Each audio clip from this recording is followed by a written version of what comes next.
ulama, muliakanlah ulama.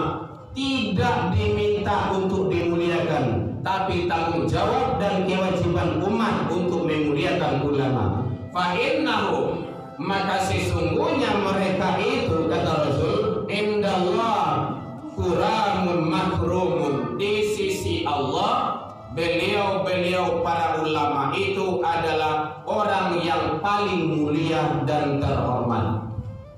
Laika sadoallahnya si dunia kok kamanjat Tuhan. Kalau Allah akan mengangkat, tidak akan bisa. Walau sebaliknya diangkat setinggi-tingginya dengan berbagai metode dan cara, mungkin keilmuan, pangkat dan jabatan, tetapi membalakan kepada Allah. Kalau Allah ingin menjatuhkan, tidak kata lo siang tak mungkin, tidak bisa. Tetap berada pada posisi yang hina dan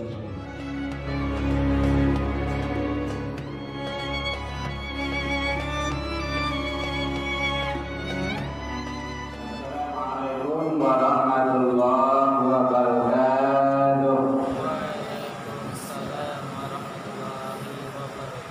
Alhamdulillahilladzi hadana wa li hadza wa ma kunna linahtadiya laula an hadana Allah. Asyhadu an la ilaha illallah wahdahu la syarika lah wa asyhadu anna Muhammadan abduhu wa rasuluh sallallahu alaihi wasallam la nabiyya ba'da amma ba'du. Qala Allah ta'ala fi kitabihil karim, a'udzu billahi minasy syaithanir rajim.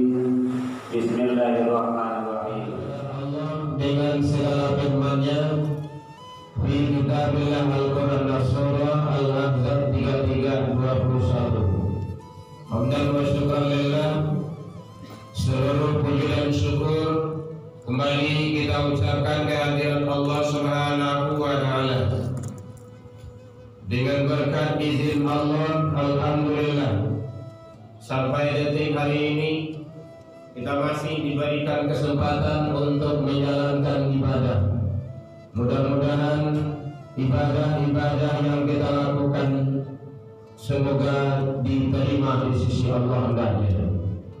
Salawat dan salam kepada Nabi besar Muhammad sallallahu alaihi wasallam. Allahumma shalli ala Muhammad wa ala ali Muhammad. Sekarang Rasulullah tidak bersama kita lagi. Beliau sudah menghadap kepada Allah. Apakah selesai? Apakah sudah? Apakah berakhir risalah, tugas dan tanggung jawab yang beliau dakwahkan, yang beliau sampaikan, mengajak, membawa umat agar tetap menjaga tauhid kepada Allah Subhanahu wa Ta'ala? Tentu tidak. Siapa yang akan melanjutkan itu semua? Di antaranya adalah para ulama. Siapa ulama itu yang sebenarnya dalam pandangan Allah Subhanahu wa Ta'ala? Ulama itu adalah innama yakhshallah min ibadihi, orang yang paling tunduk dan takut kepada Allah di antara hamba-hambaku. Jadi yang dikatakan ulama itu adalah orang yang paling takut kepada Allah di antara seluruh hamba-hamba Allah Subhanahu wa Ta'ala. Oh, berarti ulama itu adalah begitu penting peran, fungsi, manfaat yang memang begitu penting, karena Rasul menyatakan ulama itu adalah pewaris para nabi dan rasul. Innal ulama warathatul anbiya, ulama itu adalah pewaris para nabi. Innal anbiya, sesungguhnya para nabi dan rasul itu tak kalah beliau wafat, tak kalah beliau tiada, lam yuwarithu dinarun wala dirhamun, tidak meninggalkan dinar dan dirham. Innama warathatul ilmi, mewariskan ilmunya para ulama. Jadi tidak heran kalau ada terjadi situasi dan kondisi peristiwa yang sekarang ini satu orang yang datang itu bukan ratusan tapi ribuan bahkan jutaan manusia menunggu, menjemput. Itu baru menjemput, belum menunggu. Maka ada yang berkomentar, kok seperti itu? Melebihi para raja, melebihi orang-orang pejabat kelas atas, melebihi presiden ataupun yang lain-lainnya. Maka jawabannya adalah berarti orang tersebut bukanlah tokoh, bukanlah raja, bukanlah pangeran, akan tetapi hamba Allah tersebut adalah ulama. Hadirin kaum muslimin, ulama itu adalah di bawahnya para nabi dan rasul, di atas manusia biasa. Penduduk langit dan bumi mencintainya. Bahkan ikan-ikan di dalam laut pun memohonkan ampun atas salah dan dosa beliau. Itu dalam pandangan Allah dan Rasul. Hadirin kaum muslimin, makanya Allah sudah jamin, Rasul sudah menjamin, ulama itu adalah pewaris para nabi dan rasul, bukan ahli waris. Kalau ahli waris, tak kalau awak meninggal, anak istri awak nan kamandapik nan kamalanjuyan. Tapi kalau pewaris menyampaikan risalah, mendakwakan kalimatul haq, menyampaikan kalimah-kalimah Allah, menyampaikan pesan-pesan Allah, seluruh yang disampaikan oleh Allah, disampaikan oleh para nabi dan rasul, itu yang disampaikan oleh para ulama. Lain ceritanya kalau ulama isu, ulama yang jahat, itu bab lain itu. Hadirin kaum muslimin rahimakumullah. Ulama itu adalah bagaikan lampu pelita di tengah gelapnya malam, tak kalah umat di kala itu sudah habis-habisan akhlaknya rusak. Penerang. Kalau nggak ada ulama, maka umat manusia itu akan tersesat. Bukan hanya sesat di dunia, sampai ke akhirat pun sesat. Para guru-guru kita berutang budi dan berutang jasa kepada beliau. Tidak bisa itu dibayar. Ilmu agama itu tidak bisa dibayar dengan uang. Tidak bisa diukur. Hadirin kaum muslimin, al-ulama masabihul ard. Ulama itu adalah pelita di alam ini, di dunia ini. Wa khulafal anbiya, penggantinya para nabi dan rasul. Warasatani, kata Rasul, pewarisku. Hadirin kaum muslimin rahimakumullah. Oleh sebab itu, jangan dianggap remeh terhadap para ulama-ulama kita, karena beliaulah, karena ulamalah yang membukakan hijab kafir, membukakan dinding-dinding penghalang kita dengan Allah Subhanahu wa Ta'ala. Kita tidak akan ma'rifatullah, tidak akan ma'rifatul Rasul, tidak akan ma'rifatul din kalau tidak perjuangan para guru dan ulama-ulama kita. Kita berada pada jalan yang terang, itu adalah berkat dari perjuangan para ulama dan guru-guru ngaji kita. Hadirin kaum muslimin, ulama itu dicintai oleh penduduk langit dan bumi. Al-ulama warasatul anbiya, kata Rasul. Ulama itu adalah pewaris para nabi dan rasul. tuhibbuhum ahli sama, menyelamatkan akidah umat. Berat iya, apalagi kalau berhadapan dengan tantangan-tantangan pemimpin-pemimpin yang zalim. Lihat bagaimana Nabi Musa,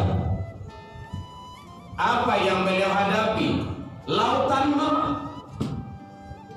Lihat bagaimana Nabi Ibrahim, jihadul akbar, jihad dan paling besar itu adalah kalimatul haq, menyampaikan dan benar kepada penguasa dan pemimpin yang zalim. Itu namanya kata mendaki. Berat, iya. Ada risiko, iya. Tapi ingat, Allah tidak melihat dari hasil, tapi yang Allah lihat itu adalah usaha. Mati-matian Nabi Nuh berusaha menyelamatkan anak. Nak jangan dia kasih tu, jadi kuijo orang kafir tu, nanya kata bahaya ko, selamat insyaallah. Ndak, apa kamu manje mati dalam kekufuran. Didoakan anak. Apa kata Allah? Itu bukan anakmu. Usaha maksimal dulu. Bagaimana ada pembuat patung? Kenapa tidak langsung beliau yang disembah? Kenapa harus patung? Apa tantangan? Sudah berusaha dakwah ke ayah, sudah berusaha dakwah ke umat, menyampaikan yang benar kepada keluarga, kepada famili, masyarakat, kepada rakyat. Sampaikan. Allah tidak melihat hasil, Allah melihat usahamu. Inilah yang sudah beredar cerita burung pipit dengan cicak. Tak kalah Nabi Ibrahim dibakar. Burung pipit mengambil air dengan paruhnya. Api lah gadang yang dia paruh je potong kamu madam api itu. Anak tak bisa. Ada yang biar karoi. Yang penting usaha. Nampak dia cicak. Pipit kalau sio-sio tu mah. Ndak mungkin doh gadang tu api dah. Tadi padam lo jual ian satitik tu. Anyambui dari cicak kau. Gadang lapi. Apa kata si pipit? Cicak, Allah tidak melihat usaha dari hasil usahaku, tapi melihat usaha itu sendiri. Berpihak kemana?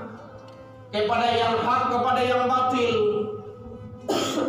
Walaupun banyak orang berjalan kepada nan kida tu, nan kiri itu, batil kasadalanya, seorang lawak berjalanan bana, tetap istiqomah kita.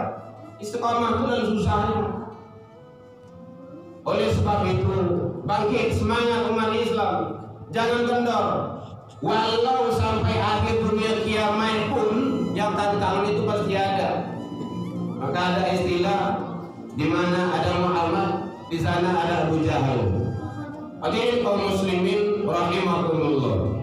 Oleh sebab itu, ulama adalah makhluk yang mulia di hadapan Allah. Akrimul ulama, muliakanlah ulama. Tidak diminta untuk dimuliakan, tapi tanggung jawab dan kewajiban umat untuk memuliakan ulama. Fa innahum, maka sesungguhnya mereka itu, kata Rasul, indallah kuramun makrumun, di sisi Allah beliau para ulama itu adalah orang yang paling mulia dan terhormat.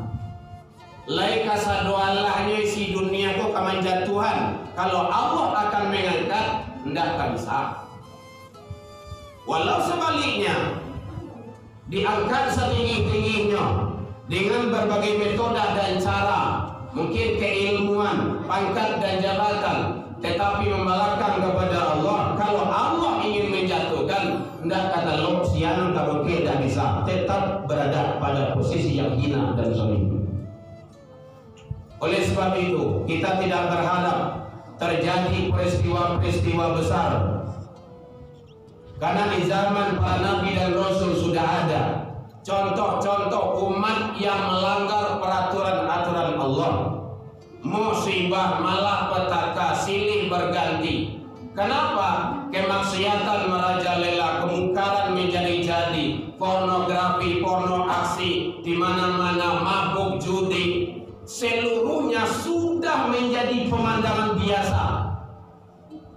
Siapa yang akan mencegah itu? Para ulama. Kenapa? Kalau berpedoman kepada hukum tauhid tidak bisa. Kini masuk beko keluar. Tapi kalau kepada hukum Allah, kalau haram dari awal sampai akhir akan haram dia. Tidak ada perubahan. Jadi kalau Allah kehendak, itulah cerita. Jadi oleh sebab itu wajar saja ada negara menghalalkan laki nikah dengan sama laki. Kenapa? Itu hukum buatan manusia. Hukum Allah tidak. Di zaman Nabi Nuh sudah dilarang. Sampai kapanpun akan dilarang. Hadirin kaum muslimin, oleh sebab itu ulama adalah orang-orang pilihan dalam pandangan Allah Subhanahu wa taala. Jadi jangan heran, jangan merasa bingung pula kalau Allah memperlihatkan sesuatu tanda-tanda kekuasaan terhadap hamba, terhadap masyarakat, terhadap rakyat, itu adalah perlu kita syukuri bagi umat Islam agar kita tetap istiqomah di atas ridha Allah Subhanahu wa taala. Kita berharap semoga Allah memberikan perlindungan kepada kita bersama dunia wal akhirah, terutama para ulama-ulama kita.